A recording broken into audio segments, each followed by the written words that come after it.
அதியன் ராசிபலன் அன்பு நேயர்களுக்கு என் மனமார்ந்த வணக்கங்கள். இந்த வீடியோவை கடைசி வரை பார்த்து வீடியோவுக்கு லைக் செய்து உங்கள் ஆதரவை தாருங்கள். அன்பு நிறைந்த ஆன்மீக சகோதர சகோதரிகளே, உங்கள் அனைவருக்கும் எனது பணிவான வணக்கங்கள். காலம் என்னும் சக்கரத்தில் கிரகங்களின் ஓட்டம் நமக்கு சாதகமாகவும் சில நேரங்களில் சவாலாகவும் அமைவது இயற்கை. அந்த வகையில் புதன் பகவானை ராசிநாதனாக கொண்ட விவேகமான மிதுன ராசி அன்பர்களே, இன்றைய பதிவுக்குள் நாம் நுழையும் முன் தடைகளை தகர்க்கும் அந்த தகப்பன் சாமி பழனிமலை பரமனை மனதார நினைப்போம்.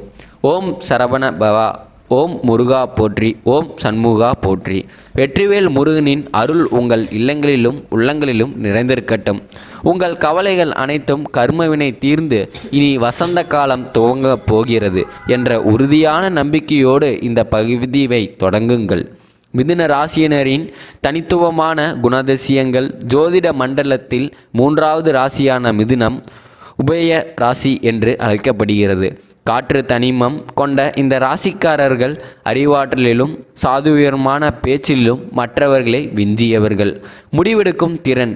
நீங்கள் ஒரு காரியத்தில் இறங்கிவிட்டால் அதில் வெற்றி பெறாமல் ஓயமாட்டீர்கள். செவ்வாயின் வேகமும் புதனின் விவேகமும் கலந்த கலவை நீங்கள். கோபம், காதல், நட்பு என எதை வெளிப்படுத்தினாலும் அதில் ஒரு தீவிரம் இருக்கும். ஒருவரை நண்பராக ஏற்றுக்கொண்டால் அவருக்காக எதையும் செய்ய துணியும் தியாக உள்ளம் கொண்டவர்கள். உங்கள் மனதில் என்ன ஓடுகிறது என்பதை ஒருபோதும் வெளியில் காட்டிக்கொள்ள மாட்டீர்கள். உங்கள் திட்டங்கள் இரகசியமாகவே இருக்கும். அது வெற்றியில் முடியும் போதுதான் உலகிற்கே தெரியும். கண்ணீரும் மாற்றமும். ஏங்கம்மா இவ்வளவு சொல்கிறீங்களே, ஆனால் நாங்கள் படுற கஷ்டம் எங்களுக்கு தானே தெரியும் என்று நீங்கள் கேட்பது என் காதுகளில் விழுகிறது.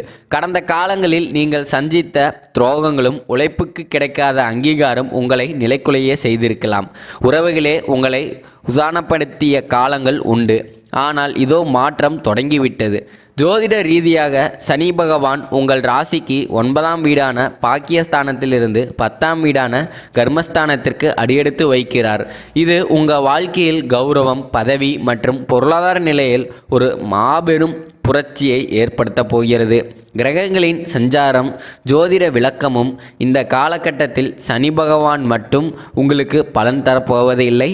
மற்ற கிரகங்களின் பார்வையும் உங்கள் ராசியை செழுமைப்படுத்துகிறது. சனி பகவானின் 10ஆம் இட பிரவேசம்.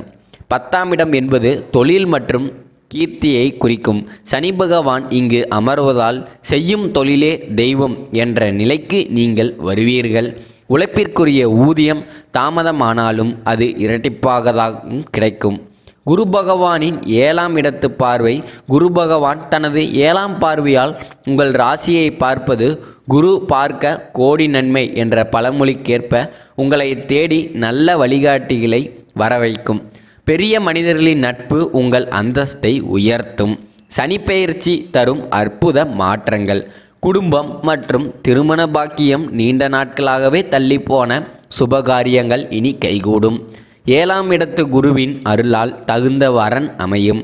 குறிப்பாக ராகு கேது தோஷங்களால் பாதிக்கப்பட்டவர்களுக்கு விடிவு காலம் பிறக்கும். குழந்தை பாக்கியம் இல்லாத தம்பதிகளுக்கு புத்திர பாக்கியம் என்னும் பெரும் வரம் கிடைக்கப் போகிறது. சொத்து மற்றும் வழக்குகள்.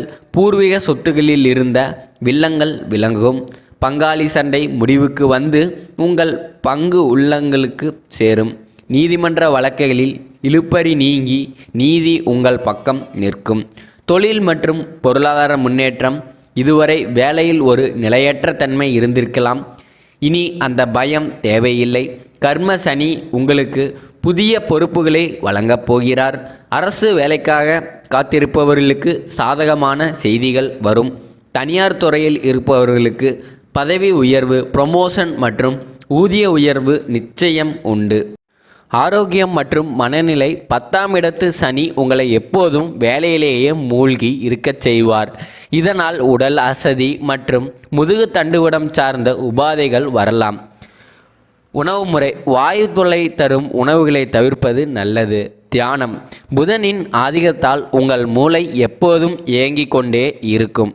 இதை கட்டுப்படுத்தவும் மன அமைதி பெறவும் தினமும் காலையில் பிராணம் செய்வது சிறந்தது. தன்னம்பிக்கை. என்னால் முடியும் என்ற நேர்மை எண்ணத்தை வளர்த்து கொள்ளுங்கள். நீங்கள் வீழ்ந்ததாக உலகம் நினைக்கும்போது பீனிக்ஸ் பறவை போல எழுந்து வருவதே மிதுனத்தின் குணம்.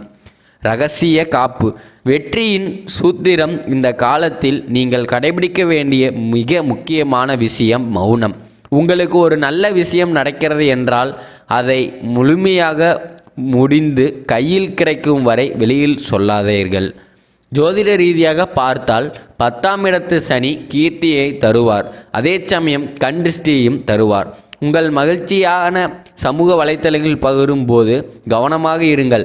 மற்றவர்களின் பொறாமை பார்வை உங்கள் முன்னேற்றத்தை தடை செய்யாமல் இருக்க உங்கள் திட்டங்களை இரகசியமாக வைத்திருங்கள்.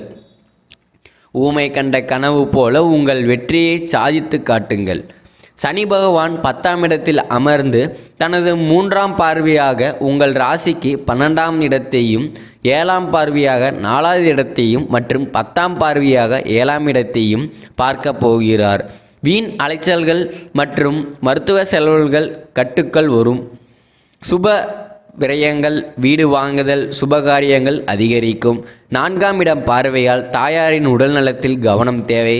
சொத்து சம்பந்தமான சிக்கல்கள் பேசி தீர்க்கப்படும். 7ஆம் இட பார்வையால் புதிய கூட்டாளிகள் இணைவார்கள். ஆனால் யாரையும் கண்மூடித்தனமாக நம்ப வேண்டாம் என்பதே சனி பகவான் உங்களுக்கு தரும் எச்சரிக்கை. மிதுன ராசிக்காரர்கள் இந்த சனி பெயர்ச்சி காலத்தில் சில தந்திரங்களை கையாள வேண்டும். உங்களுக்கு பணம் வருகிறதோ மகிழ்ச்சி கிடைக்கிறதோ அதை உடனே சமூக வலைத்தளங்களிலோ அல்லது மற்றவர்களிடமோ தம்பட்டம் அடிக்காதீர்கள். கண் திருஷ்டி உங்களை எளிதில் பாதிக்கும். உங்களுக்கு ஒரு பெரிய பதவி கிடைக்கும்போது தலைக்கணம் வந்துவிடக்கூடாது. கீழ்ப்பணிந்து நடப்பதே உங்கள் பலத்தை அதிகரிக்கும். உங்கள் தவறை யாராவது சுட்டி காட்டினால் அதை விதமாக மாற்றாமல் நம்மக்கிட்டையும் பிழை இருக்கலாம் என்று உணர்ந்து திருத்திக் கொள்ளுங்கள். ஆன்மீக பரிகாரங்கள் மற்றும் வழிபாட்டு முறைகள். சனி பகவான் நீதியின் தேவன். அவரை வழிபடுவதன் மூலம் சங்கடங்களை குறைக்கலாம். விநாயகர் வழிபாடு. தினசரி காலையில் எழுந்து 5 முறை ஓம் கணபதி நம என்று கூறி பிள்ளையாரை வணக்குங்கள். இது காரிய தடைகளை நீக்கும். ஆஞ்சநேயர் தரிசனம். சனிக்கிழமைகளில் ஆஞ்சநேயருக்கு வெற்றிலை மாலை சாற்றி புத்தியும் மலரும் வேண்டிக் கொள்ளுங்கள். சனி பகவானின் தாக்கம் உங்களை அணுகாது. மகாவிஷ்ணு வழிபாடு. புதனின் அதிதேவதையான மகாவிஷ்ணு வழிபடுவது உங்கள் புத்திசாலித்தனத்தை தீட்டும். எளிய வாழ்வில் பரிகாரம். ஜோதிடத்தில் பரிகாரம் என்பது வெறும் பூஜை மட்டுமல்ல, அது சக உயிர்களுக்கு செய்யும் சேவையும் கூட. மிதுன ராசிக்காரர்கள் பின்வரும் எளிய காரியத்தை செய்து பாருங்கள். உங்கள் வசதிக்கேற்ப பார்வையற்ற குழந்தைகளுக்கு அல்லது மாற்றுத்திறனாளிகளுக்கு பேனா, பென்சில், நோட்டு புத்தகங்கள் அல்லது ஒருவேளை உணவை வழங்குங்கள். இது உங்கள் முன்வினை பயன்களை அளித்து வாழ்க்கையில் பெரும் திருப்பத்தை ஏற்படுத்தும். மிதுன ராசி அன்பர்களே, இனி உங்களுக்கு ஏறுமுகம்தான். சனியின் பெயர்ச்சி உங்களை சோதிக்க அல்ல, உங்களை செதுக்கவே வந்திருக்கிறது. துன்பங்கள் பனி போல விலகும், இன்பங்கள் மலை போல பொழியும். உங்கள் உழைப்பை கொடுங்கள், உயர்வை காலம் கொடுக்கும்.